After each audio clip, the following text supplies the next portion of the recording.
Hey everybody, this is Jeremy Blossom, the founder of investingshortcuts.com, and I am so happy to have Mr. Elliot Katz here with us today. Elliot is a longtime friend of mine, and believe it or not, a 34-year veteran. All right, it's been a while. Options trader. It's been a while. And he is just one of the most extraordinary guys that I've ever met. Thank you. Elliot and I actually met 10 years ago, Wow. about 10 years ago, Wow, I think. Actually, a little over, maybe a little over 10 years, Yeah, I think 2006-ish. Yeah. And we were working at a stock and commodity brokerage firm that also had a hedge fund that we both were working on the options desk together. And Yes, we were. I had some clients, and I'll never forget when you first came in and sat down next to me, because at that time I had thought I knew everything there was to know about options trading. I had read a book, I think it was like the Black-Scholes model or something like that I had read way back when. It was a really thick book with all about the different options pricing and stuff like that. And back then when we had this at the company that we worked at, when you came in, I didn't know what you were. I didn't know if you were a stock guy. I didn't know if you were going to be a bond guy. And so when they put you right next to me and I started hearing you talk to your clients about options trading, I immediately, my ears perked up because you just had a completely different approach to the whole thing. So today, I'm really excited for everyone to hear about how you've approached the markets and all of the incredible things that you've learned over the last 34 years. Oh, yeah. So it's an absolute pleasure to have you, Elliot. Well, thank you. Thank you for having me here. It's a pleasure to join everybody and tell you about the Rich Options Jerk. Yeah, so that's what we're here to talk about, is some of the things that you've picked up over the years. So you are actually kind of a cool story, and a lot of people can't say this either. You're a second-generation stock trader. Yes, I am. Your father was on the floor of the New York Stock Exchange and actually retired in 1998. 1998. And how long was he on the floor for? He was on the floor about 30 years, I would say. Huh. Wow. Yeah, I think it was 1969. The firm he was with, when he became a partner, they actually put him on the floor of the American Stock Exchange, which is no more. Yeah, right. But it's basically around the corner from the New York Stock Exchange. It was a competing exchange, but they dealt with smaller companies. Oh, got it. At the time. It was actually on the other side, around the corner, Trinity Church. You go right under Trinity Church, you end up at the American Stock Exchange. That's where he started, and then he moved to the New York. Yeah. The big board. Right, yeah, the big board. And you actually have a video of your dad, the day your dad retired on the New York Stock Exchange. What's the tradition? I think a lot of people probably get a kick out of there this. is a tradition at the New York Stock Exchange that when a member retires, they get to ring the closing bell and strike the gavel. And for every member, the exchange films that event. It's on YouTube if you want to see it.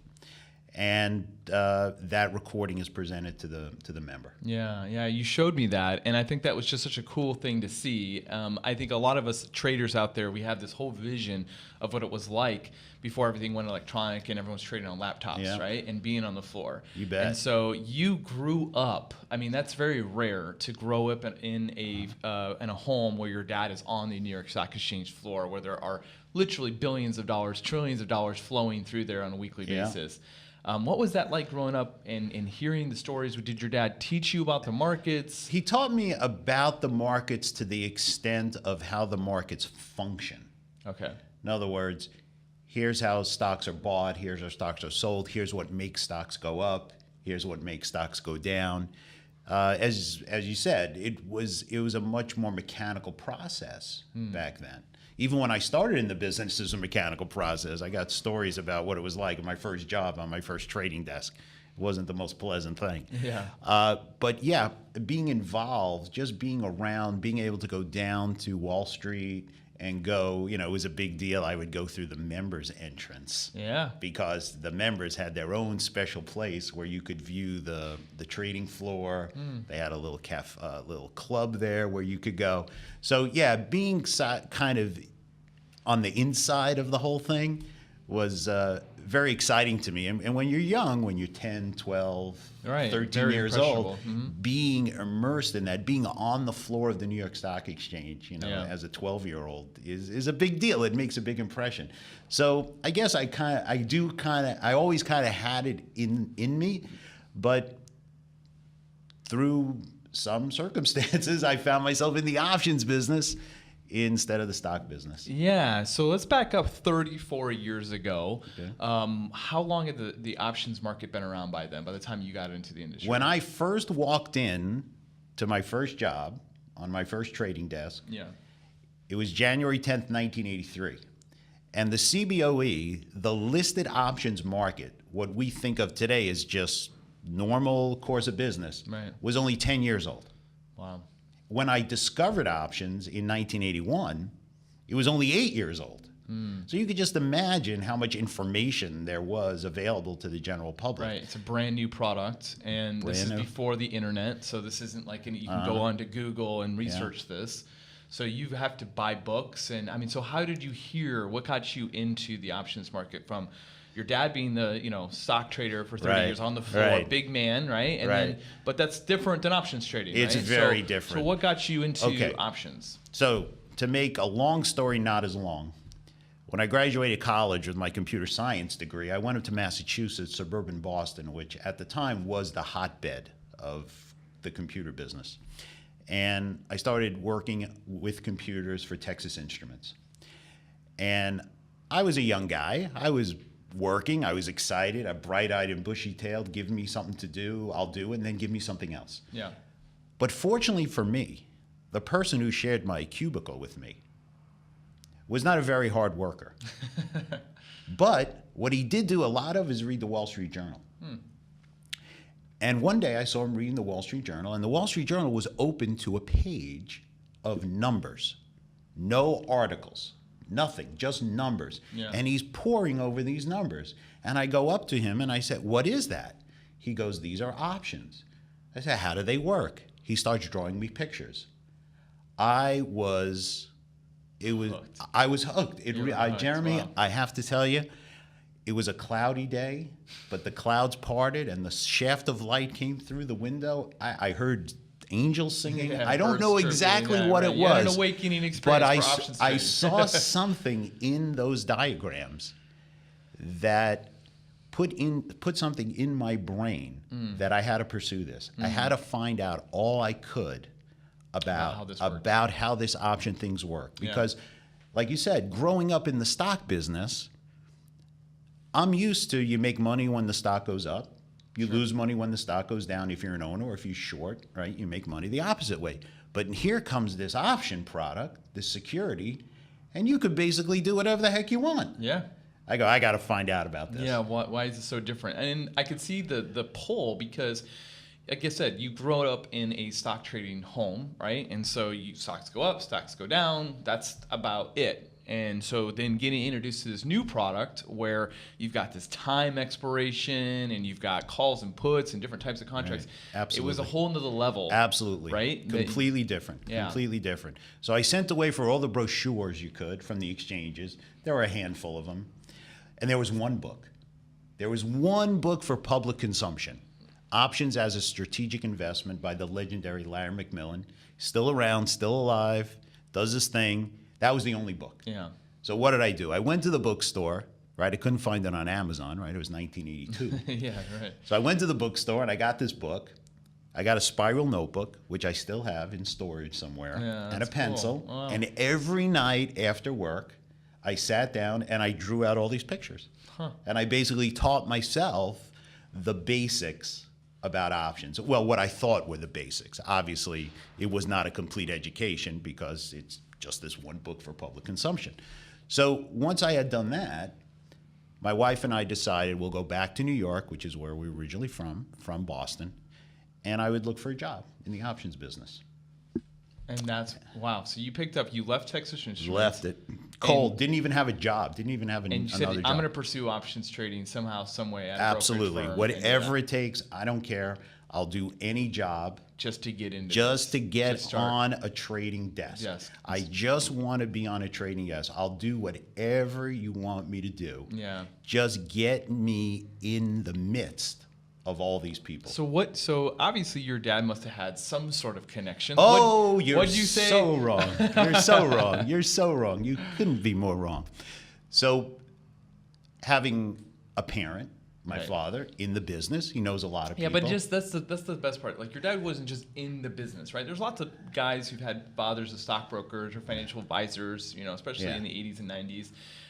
But very few people can say that they've had a father that was literally on the floor of the New York Stock Exchange. Well, that's true. He was in the business, true. right? And this man was, and he was a partner of the firm. Of his firm, yeah.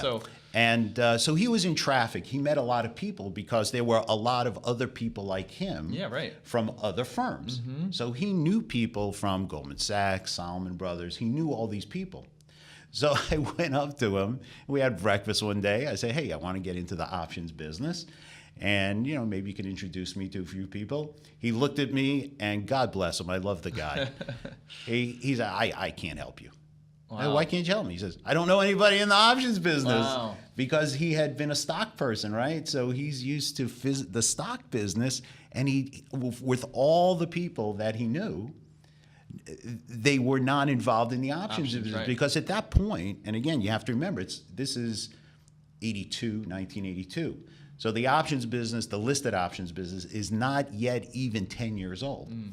And the impact that professional traders and market makers have on the stock market was minuscule. It was minimal. Now, because the market is so big, market makers and professionals, because they use stock as a hedge, and of course, the public now does strategies like covered calls and married puts, things like that. Option people have much more impact on the stock market. Yeah. So there's a lot more order flow. But back then, right. I mean, it was next to nothing. It's listed in the newspaper. Right? It's listed in the newspaper. That's it. Lots of numbers that a lot of people just, when they come up to it, they just turn the page. Correct. They had no idea what turn the page. Yeah. So I got this job on a trading desk as an order clerk, like the worst job you can have. Yeah, that's a tough job. The worst. So you're on the floor as an order clerk, and you're starting to get at least close to the action. You're right there. Tell me what happened to get you into being a real options trader. Okay, so my first job was as an order clerk, and my job was very simple. You pick up the phone blinks, you pick it up, someone says, here's what they want to do. I repeat it back to them. They say, yes, that's correct. I hang up the phone. I pick up the phone again. I push another button. And then I call the floor that the option trades on, mostly the CBOE, Chicago Board Options Exchange. I say the order to them. They repeat it back to me. And by the end of the day, I've got a rack full of 30 or 40 trades that I'm keeping track of. So these are options trades? Oh, yeah. These are real options trades. So you were taking the orders. Oh, yeah. I was taking real options trades. So you're reading the options chain back to them. I'm reading the order, the actual order. By 3, and then reading it whatever off. It was. Right. Whatever it was. And what were people? Do you remember some of the orders back then? Like, what were people doing? Like, long calls? Yeah, they buy calls, buy puts. It's the occasional covered call, buy stock, sell call. Every once in a while, a spread, that was like a big deal. But nothing very complicated, very mundane things. And, as we talk about in the Rich Options Jerk, unfortunately, a lot of people still do just that. Yeah. And, there are so many other things that people should know about that can help them manage the risk and increase the chances of making money trading options. So that people still kind of do those types of trades for the most part. Right. So as I'm talking to people on the phone and I'm taking these orders, next to me is our institutional broker, and next to him is our option strategist who also trades some of the firm capital. So in 1983, I'm 23 years old, 24 years old. I read a book. I thought I knew everything. I didn't know anything. Right? Just like you, right? You said you read a book, right? So you have to get practical experience, right? So I start working more and more with the trader, the institutional broker. I start seeing the kind of trades that they do, and things just start building, one on top of the next. 1986, I get a chance to go to another firm where I become the option strategist. And I get a chance to trade some of the firm's capital. And I get to deal with the institutional accounts, which is actually a funny story. If you want to hear how I got into the institutional side of the business, it relates kind of back to what my father, his problem was that he was a stock person. He didn't know anything about options. Right. So the second firm that I worked for, we had a much bigger trading room than the first company I worked for. Fortunately, we had a lot more capital. Yeah.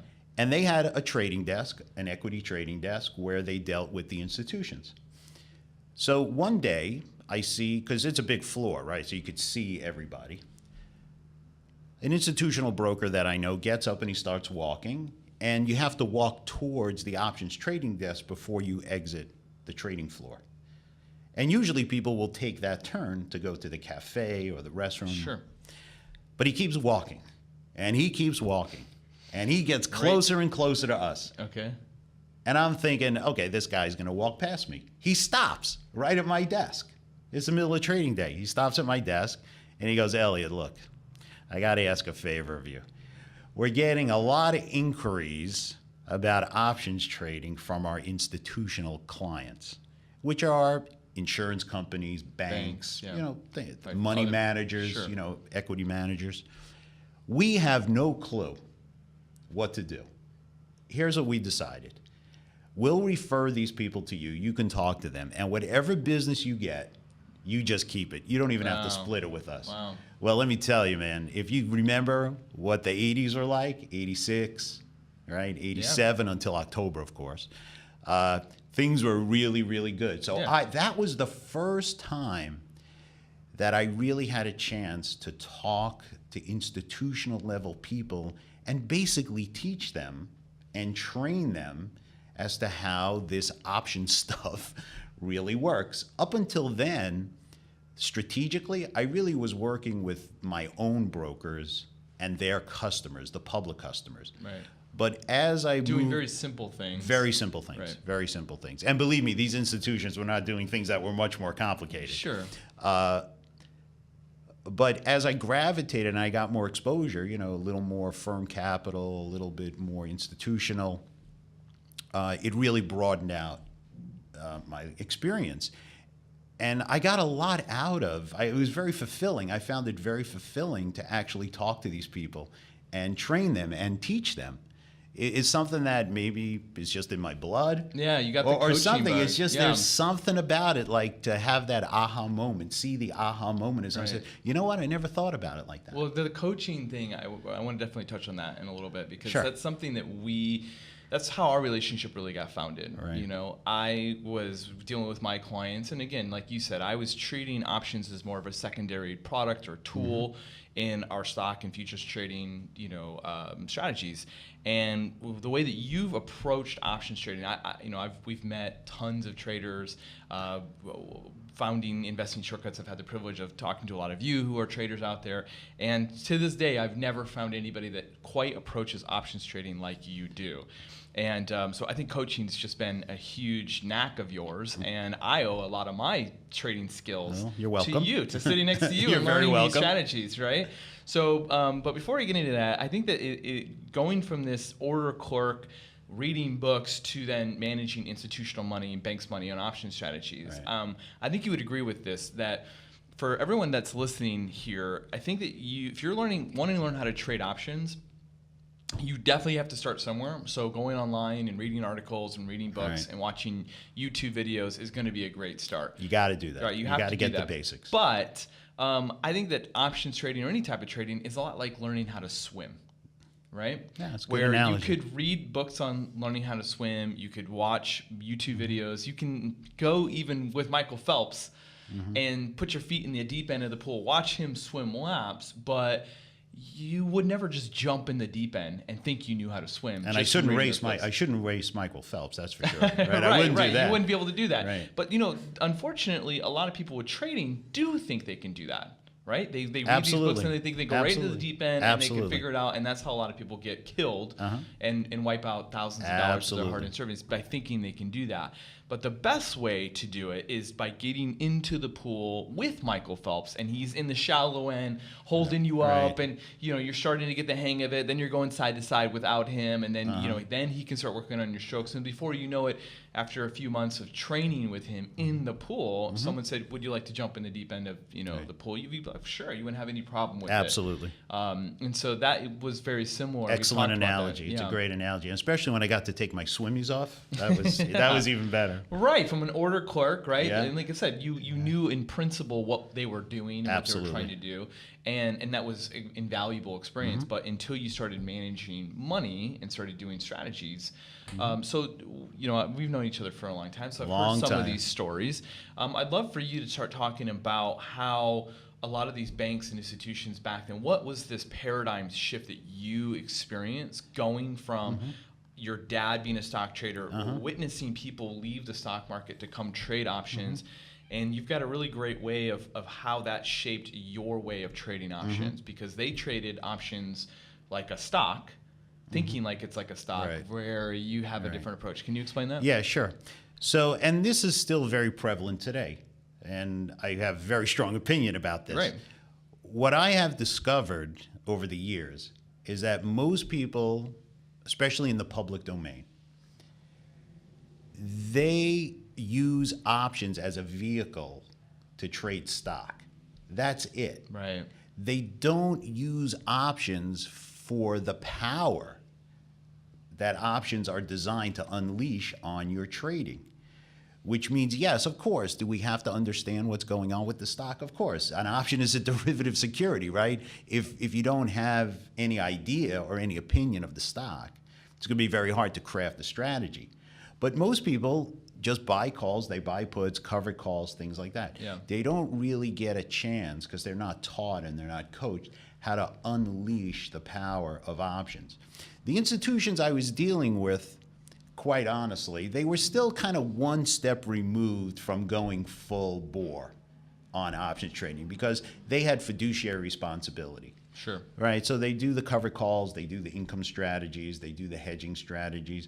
But what I was able to impart to them, I think, actually I know, I was able to impart to them, was that if you have an appreciation of something very important, and that is that stocks move through time. And if all you're doing is a static strategy where you buy a call, sell a call, buy a call, sell a call, and you're not exploiting the power of the way options behave, not only as stocks move up and down, but as time passes, you're really missing probably 90% of the real opportunities that are out there. And that was the big breakthrough that you kind of came to me with. Absolutely. Most of us traders, when we think about any investment opportunity, we think of it appreciating in value.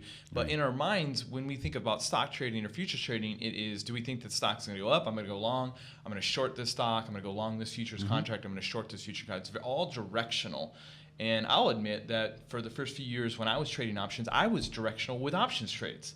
I was trying to think, okay, I'm gonna try to make money with this, because I was thinking of the underlying asset, which is nothing wrong with that. Nothing wrong with that, right? Yeah. But you really did unlock this whole other way of trading options that uses the thing that makes options, which is the expiration, the fact that options are tied to a time period. Right.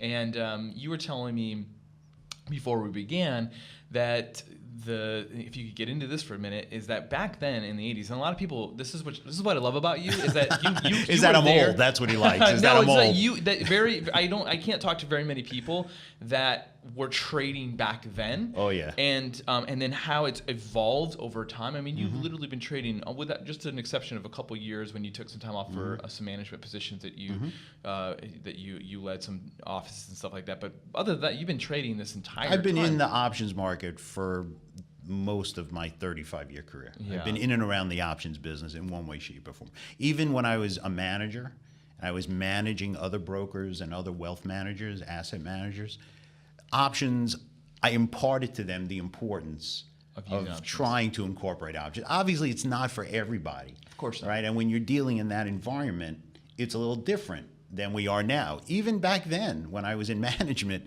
the technology was not even close to what it is today. So everybody out there, you do have to realize it seems like there's tons of information out there, and maybe like we used to say at the options exchange, it's like trying to take a sip of water out of a fire hose, right?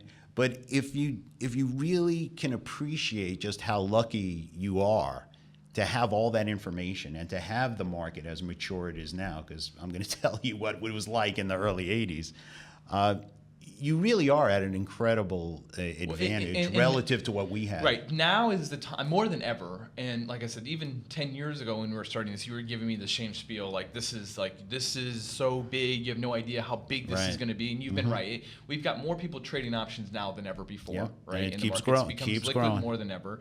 And so in the, no pun intended, the options now of what you can do with options trading has never been greater. Absolutely. And the volume has never been better. So you can't approach it like it's its completely own strategy now. And so back then, back in the 80s, a lot of people don't know this. I'm stealing your thunder a little bit, but a lot of people know that options had quarterly expiration dates. They would expire every quarter, not every month. Right? Exactly. So the way it was established at the beginning, let me go back even a little bit further. Sure. The CBOE, the Chicago Board of Options Exchange, when it started, was in a little room, like an ante-room, at the Chicago Board of Trade, which is a futures exchange. Well, futures expire, well, even now they do expire monthly, but back then they only expired quarterly. So they thought when they started with the options business, they took that model. So the options expired every 90 days, and that was it. That's all the choices you had. So yes, it was an experiment. They were just starting. They weren't sure how it was going to work out. But because of that outgrowth or the model of the futures markets, they started with these quarterly expirations, which means your choices were very limited. Correct. Right? That's the point. You couldn't do the kind of things you can do today because you had to wait every 90 days. I mean, you folks out there who trade options now, how do you think you would feel if you only were able to trade options in Apple or Facebook that expired in January, April, July, and October? Yeah. That was it. Yeah. It was rough. It was hard. Yeah. Yeah. So, and then from there, and that's important because of the mind frame that you would have. If you owned a big equity portfolio and you started using options as a complementary tool for your portfolio, having quarterly options would really, limit what you could do with them, but B, limited how you thought of options. Absolutely. So fast forward now, 30 years, we have options that expire every single week. Thank goodness for that. Yeah, right. So we have options that have gone from quarterly to monthly down to weekly, and the volume for even options that are 5 months or 6 or leaps are bigger than they've ever been before. And so we can do things now that we could never even fathom doing 20 and 30 years ago, right? Absolutely. And so some of the things that you teach and that you've been coaching students on for the last 20, 30 years. Yeah, it's been a while. is on this principle of using these different expiration dates and not being so linear. So you said a really good word a couple minutes ago. You said static, right? So we talk about this a lot. And a lot of you options traders are doing the same thing. When we're trading options, you think when you need to put on a spread, okay, a vertical debit spread, for example, also known as a bull call spread, that you'll buy an option and sell an option in the same contract month. That is correct. We think there's nothing wrong with that, and sometimes that's the best strategy that you can employ at that time. However, very few people are experimenting or actually have even a real strategy like you do that's profitable, that works, taking options from buying and selling the same contract month to buying and selling different time frames. Definitely. So what got you to start to experiment with that, and where did you come up with this idea of spreading options out over time and using different legs in different contract months? What started that? Jeremy, the breakthrough for me, the aha moment for me, was when options went from quarterly first to monthly and then to weekly. Remember, folks, the magic of options is that they're the only securities that respond not only to stock price movement, but to the passage of time. That is true regardless of whether you only have quarterly choices or you have weekly choices. However, in a quarterly expiration environment, what can you do? You can't really do much. It's very hard to take advantage of that. If I buy a July option and I sell an April option, when that April option expires, well, the next option is the July option. Yeah, right. I have nothing to do in between. I bet, well, that's it. I hope I had fun. Hope I made money, right? Yeah. So this whole idea about options as responding not only to stock price movement, but also to the passage of time, started getting me thinking about, these static things are great. And when I do my live classes, I say things like, if you just buy calls or puts or you just do vertical spreads, the option police are not going to arrest you. Yeah, sure. I mean, it's a big market. There's a lot of things that people can do, right? There's nothing wrong with doing it. But you're missing the boat if you're not using options in the way that they actually behave. They were designed for this. Right. They were designed specifically for two things: time, the calendar, and stock price movement, which in the options market we call volatility. Yeah. Right? So why not explore those things? So started exploring, how do you use time? How do you take two different expiration dates and play with them? Right? There are various ways to do it. So for the rich option Zerk, we narrowed it down to maybe 5 or 6 things. And there are a couple of static strategies in there that we think are the most effective. So we've boiled it down to these 5 or 6 things that if you go through the course and you learn them, you let us teach them to you, and you practice them, it'll open up a really big world to you that you haven't been exposed to absolutely. before. So, that's what I've experienced with you firsthand 10 years ago, is how you opened up my world of thinking about options trading. So a lot of us, again, going back to this directional play, you're dead in the water if you don't have a good sense of where the market is going to go, because without a doubt, options are still tied to an underlying asset, right? So we still need to have both fundamental and technical analysis capabilities for the equity markets, okay, or the futures markets, whatever you're trading. However, in addition to that, there are ways that you teach in this rich options that you taught me 10 years ago, which completely revolutionized my world first and my clients' world. Thank you for that. You're very welcome. They're very thankful as well. I never sent you a bill for that. No, you did. Luckily, I'd probably be alive. But it is invaluable. So what you've done is you've essentially flipped the cart and the horse analogy. The horse being the stock market, the cart being the options. And you're saying, no, put the cart in front of the horse. Put the options first, by understanding how the options work with using multiple different time frames and leveraging the deltas and the vegas and things like that for these trades. Right. So it's absolutely very, really powerful. So how did you get to the point where what years with this, when you started really getting into using time first and direction second? Wow. It's hard to pinpoint the exact moment, but it's been probably most of the last 15 years or so. Perfecting this. Yeah, that I've really focused on this. Let me kind of put it to you this way, and this is something for the folks out there to think about.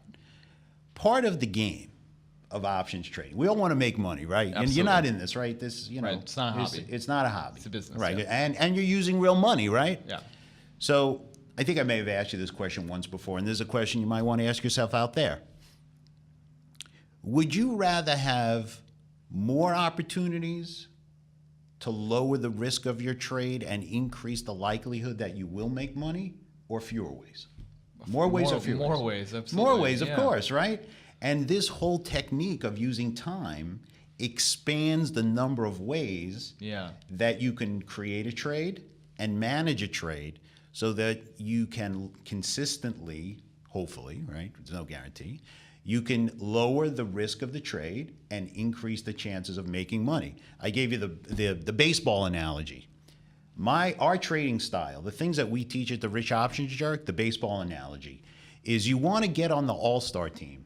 Yeah. Because you have the highest batting average, the most hits, on-base percentage, and you score the most runs. Right. We are not in the business of getting on the all-star team as the home run hitter. Right. I don't want to get on the all-star team because I've won the home run derby. That's exactly what that was one of the, I don't know if you remember this, but that was one of the very first things that you taught me. I don't know if a lot of you guys probably relate to this, but when I was first trading options, that's all I wanted to do. I thought of options as a leveraged vehicle where I'm controlling a tremendous amount of shares, right, for a little bit of a cost. Which and it is that, true. But I was going for grand slams, Yeah. right? I'm buying out of the money call options for a couple $100, trying to make a couple $1,000. And because I was so convinced that the underlying price was going to do this or do that, or vice versa, that was trying to short and buy puts and things like that. And so I'm swinging for the fences, and you were the one that came in and said, whoa, how successful are you? And I wasn't that successful doing it. And you're like 76.5% of all options expire worthless. The way that you're doing this is you're not putting the odds in your favor, and you're not thinking of it more strategically. That is the key word. Yeah. If you can add to your palette, if you will, your artistic palette, the whole idea of thinking strategically, then you start increasing the chances of making money. And when you lose money, which we will, everybody has trades that don't work out, right? You're not going to lose as much. It's not going to hurt as much. Right. And that's how you really build wealth over time. You know, you go around and you look at successful traders or investors, you know, they really try to manage their risk. Yeah. Right? And then the returns kind of build over time. Yeah.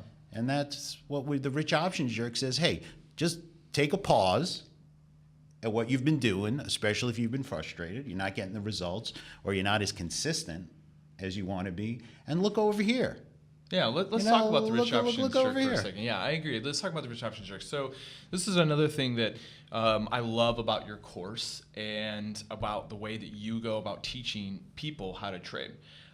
So the way that Elliot explains it in his course, and I think you guys would all love this, is that there are really two approaches to trading options. There's the poor man's way of trading options, and that's usually the get rich quick or using static strategies, which are very linear, very objective based, versus doing the rich man's approach to it, right?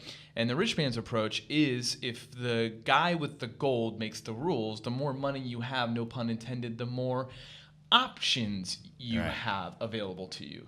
And so you're all about that. You're all about, Jeremy, why are you limiting yourself to just this one way of doing something? What happens when you're wrong about the markets? What things can you do? You can try to mitigate some of your losses. You can just exit out of the trade. But you're playing defense. You're not actually trying to take a potentially losing trade and turn it into a winning trade. That's right. Or you're not setting up yourself for the most amount of success, percentage-wise, probability-wise, when I was getting into these trades. And so that's how a rich options guy plays it. Yeah. I mean, let's make no mistakes about this. Everyone who trades options knows this. Options are a zero-sum game. There's winners and then there's losers. Every time someone wins, someone loses. And so what the Rich Options Jerk approach is don't be that loser. It's inevitable that you're going to have losing trades and losing strategies, right? You absolutely no one has a crystal ball what the market's doing, but why not approach it with a different mentality, the rich man's mentality on how to trade the markets and how to give yourself the most amount of options, right? Yep. So how is the Rich Options Jerks course structured, and who is it for? Okay, excellent. Good questions. First thing, Rich Options Jerk. First thing we do, we don't talk about strategies. We don't talk about option pricing. We talk about mindset. And not like psychological. No. Right? This is not. We're not going to shrink your brain. This is not we're not trying to hype you up. No. You don't have to take the course on the couch, right? You don't have to lay down and tell me about your childhood. That's not the point. The point is that you're saying the poor trader, the rich trader. Yeah. The first thing is the mindset. You got to get into the right kind of mindset. And we touched on it here in terms of appreciating and understanding this time element and this readjusting your expectations, right? Not swing for the fences. So the first chapter of the course is really designed to get you to start thinking in a different way. Right. And that is not only how you view trading, but we also have an entire lesson in there about how the rich options jerk views the markets. Right. I mean, there's a really specific way that the rich options jerk looks at the stock market. And we go through that. Our conclusion being, our opinion, a very strong one, is that yes, you can change your mindset about trading, but if you don't change your viewpoint, your mindset about how the market works, then you're still not going to get anywhere. Correct. Right? Well, you're just going to be doing the same old thing. Right, you'll be doing the same thing. And you're going to be, if you have limiting beliefs about what you can do, right? You're going to get the same limited results. Absolutely. And true. so by expanding your way that you believe the options work and how the markets work is going to help you get different types of results, is what you're trying to do. And I know this so well, you guys, because this is exactly how our relationship's been founded. Yes. Was through this options trading and what you've been able to show me. So is this course for people who want to be multimillionaires and they're going to get rich in 30 days? No. Sorry, folks. This for folks that take this course, if you go through the whole thing, you'll have a way to trade and view the options markets and view the equity markets that can last you the rest of your life. Absolutely. Basically. Yeah. Will there be some times when you might make a whole bunch of money really quickly? Yeah, that's fine. Yeah. That's fine. But if you really sat in a quiet room and you thought about, over time, what is the real goal? How do you measure success? You want to build wealth over time, or income, consistent income, in a very steady way. Yeah. Right? I don't know about the folks out there, but I did when I was younger, and of course we didn't have as many choices because we had the quarterly expirations. Just the variability of the results you would get.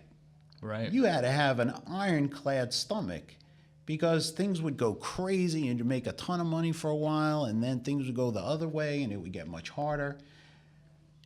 The fact that we now have all this technology and all these choices about expirations and strike prices and the strategic approach really gives folks an opportunity to create an option trading approach that it can be much more consistent for them. Yeah, you're not a bipolar options trader. Yeah, it's anymore. not an all or none thing anymore. Yeah, absolutely. And that's a big message I think I really want everyone to know, is that, and I know this because I've traded options, is that if you're not using the right strategies, you will feel like you're a bipolar options trader. You'll be making a ton of money one month and losing a ton of money the next month, and you're doing the same strategies.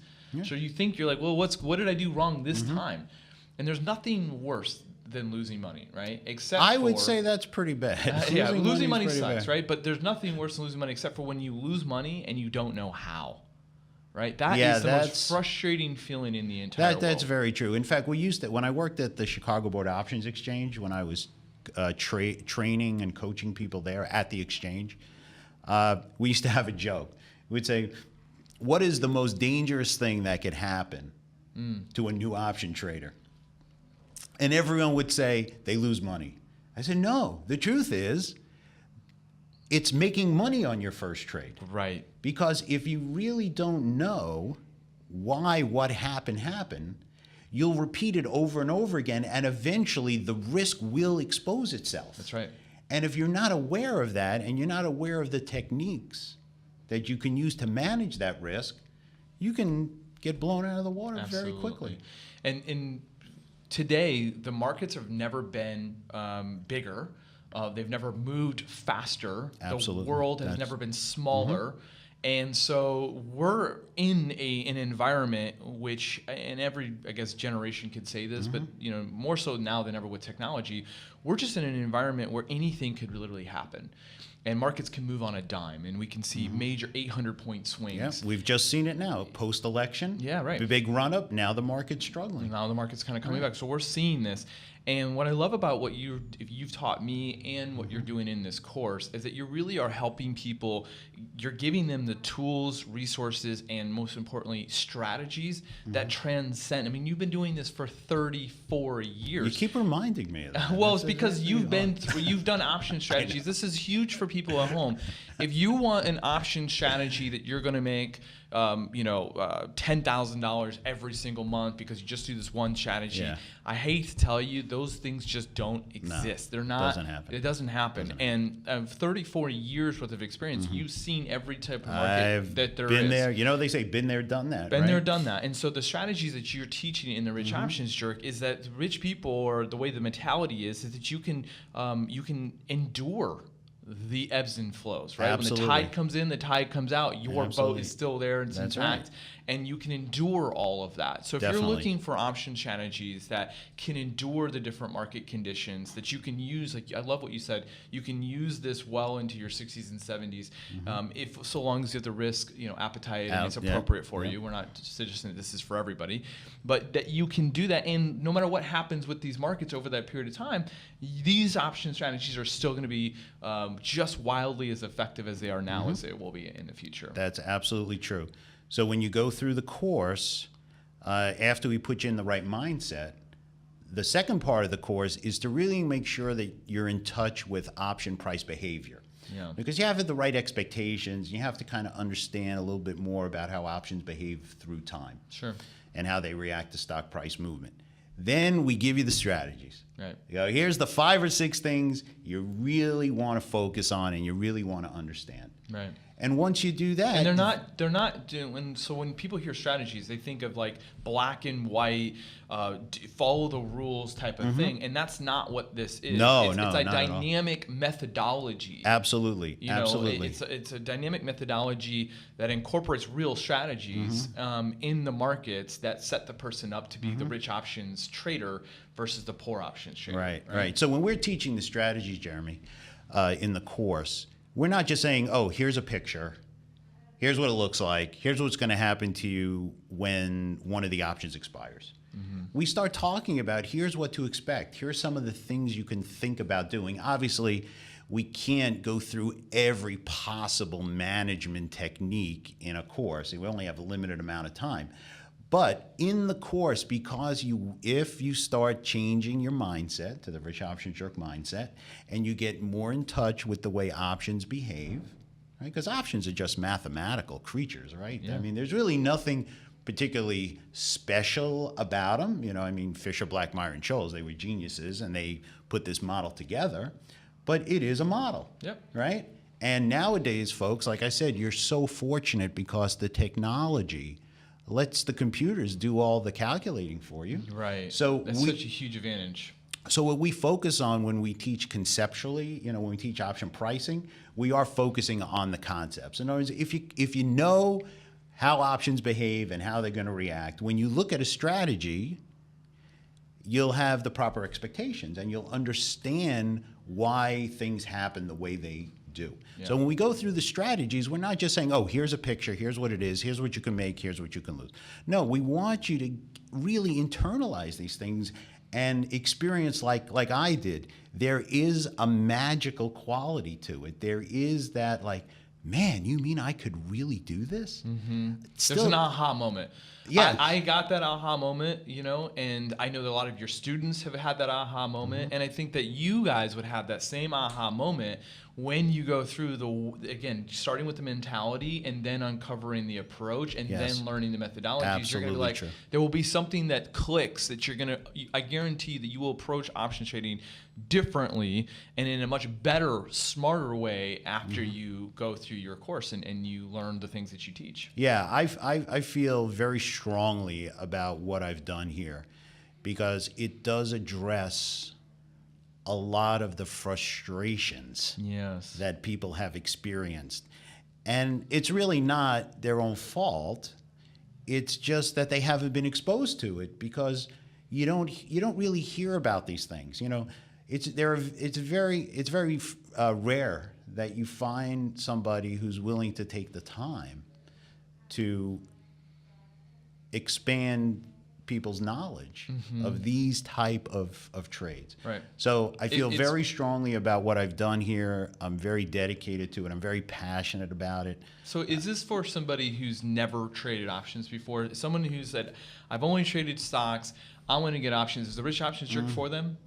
Well, let me put it to you this way. We do some things in the second chapter when we talk about option pricing that is a refresher of the basic concepts, basically buy, call, sell, call, buy, put, sell, put, because you have to at least lay the groundwork before you start talking about option price behavior. Sure.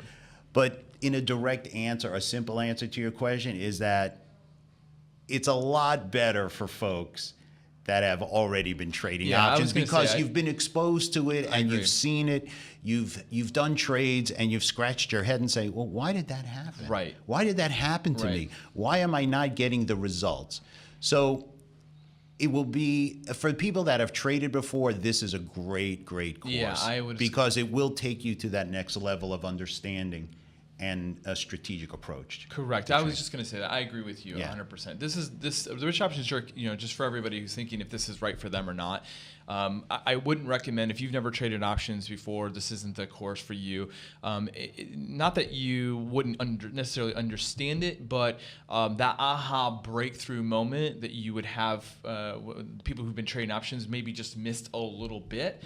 And also there's some things that you need some experience on first with these static strategies to really uncover. Yeah, you have to have context. Yeah, right. It's only meaningful. Yeah. These aha moments are only meaningful if you have the previous experience. You go, oh man, now I get it. Right. Now I know why I haven't been getting the results I've been getting, because I just haven't looked at this options this way. There's been like a missing piece, right? It's like a puzzle, right? You're doing a jigsaw puzzle, and there's pieces missing, and you can't find the pieces. Yeah, right. I go, where are the pieces? I know it's in the box. I mean, I hope the dog didn't eat it. I hope it didn't get sucked up into the vacuum cleaner. Yeah. Or is it right? The pieces are there. Yep.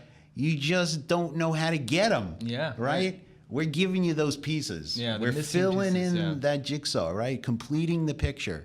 And it'll make you feel a lot better about what you do when you do it, because you'll have now a higher level of understanding about how these trades work, why they work, where you need to manage the risk. And like I said, I feel very, very strongly about what we've done here. So who is this course for? I would say that it is for people who, do you want to be a more confident, secure options trader?